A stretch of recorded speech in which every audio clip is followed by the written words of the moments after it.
Donc, j'avais fait mon analyse en se fondant sur le fait que l'Iran s'est laissé faire. L'Iran a laissé l'Israël pénétrer sur son territoire et causer d'énormes dégâts, en ayant des dégâts collatéraux qui ont été euh, l'assassinat des généraux et autres. Donc, puisque au vu du décryptage que l'on voit au fil des temps, au fil des événements, on a constaté que l'Iran d'abord a été la première nation au monde à abattre jusqu'à 3 F-16, F-35 des États-Unis qui étaient un chasseur qui est fictif. Voilà, donc où les Américains se vantaient le mérite.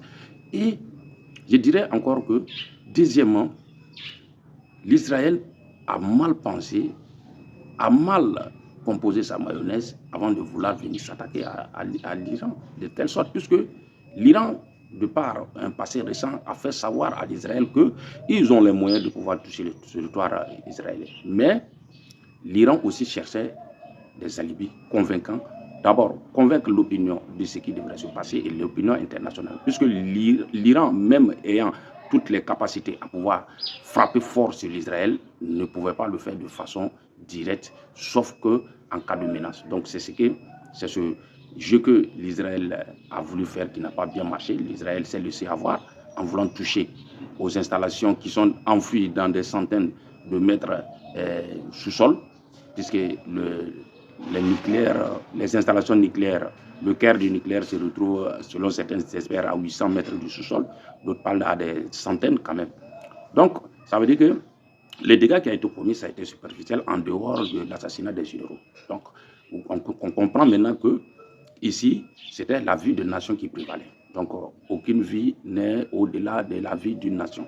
Alors, pourtant, l'Iran aujourd'hui joue sur son existence. Son existence, c'est quoi? Parce qu'en octobre, le traité de prolifération des armes nucléaires qui empêchait l'Iran de pouvoir montrer ou présenter ces armes qu'ils ont pu, le nucléaire qu'ils ont pu proliférer depuis des années, parce qu'il faut reconnaître que l'Iran a un nombre incalculable d'ingénieurs dans le domaine nucléaire, donc, et que l'Iran aussi, c'est un territoire qui est fermé, personne ne sait ce qui se trouve là-bas. Personne ne peut jurer aujourd'hui dire que l'Iran n'a pas d'armes nucléaires, vu le nombre d'années qui se sont cachées et tout se passe dans le sous-sol. Donc, ces attaques n'ont causé que des dégâts superficiels. Donc, or pourtant, c'était un message que l'Iran voulait envoyer aux Américains que si toutefois les négociations qui devraient avoir le 15 aujourd'hui, dimanche, normalement, voilà qui a été avorté, que si toutefois ils ne s'attendaient pas, si les Américains tenteraient quoi que ce soit, nous allons vous faire avaler vos vomissures. En réalité, c'est ce message avec la riposte sur l'Israël. Voilà. Donc, ils ont laissé l'Israël faire parce qu'ils n'avaient pas d'autres moyens de pouvoir attaquer et menacer les Américains à travers ces attaques. Donc, c'était le moyen idéal. L'Israël est venu l'attaquer. Donc, ils ont monté le drapeau rouge, faire comprendre à la population qu'ils nous sont menacés. Et voilà, la riposte a commencé. Non seulement l'Israël a voulu riposter, deuxièmement, en envoyant des drones et des missiles qui ont été anéantis complètement, qui n'ont pas eu à causer de dégâts sur le sol iranien. Mais par contre, les missiles balistiques en un premier temps, et deuxième temps, les missiles hypersoniques dont les gens n'y pouvaient imaginer que l'Iran pouvait posséder cela. Donc le dôme de fer, qui est devenu dôme en papier, n'a pas pu intercepter, n'a pas pu faire quelque chose. Donc l'Israël aujourd'hui ressemble d'autre part à Gaza, et même ils ont travaillé, traité à le faire, à faire en sorte que Gaza ne puisse plus exister, rasé de la carte. Donc aujourd'hui, tout dépend de la volonté actuellement, puisque c'est l'Iran qui dicte les règles du jeu à l'heure actuelle. C'est l'Iran qui peut décider selon les négociations, selon ce que Poutine dira, puisque hier, samedi, il y a eu appel de 50 minutes entre Poutine et Donald Trump.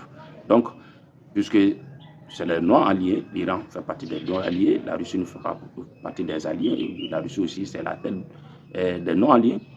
Donc, tout ce que le président Vladimir Poutine dira dans les négociations avec Ali Khamenei, le guide suprême, voilà, de la révolution iranienne, donc ils en décideront et c'est eux qui vont voir s'il faut continuer ou pas.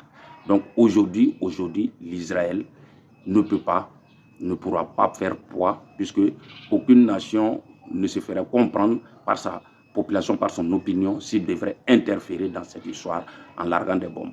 Donc, tout le système de défense antimissile ont été rendus obsolètes par les missiles hypersoniques, les missiles balistiques iraniens. Donc, comment l'Iran a eu ces missiles, c'est la question, le point d'interrogation. Hasta la vista, siempre. Merci.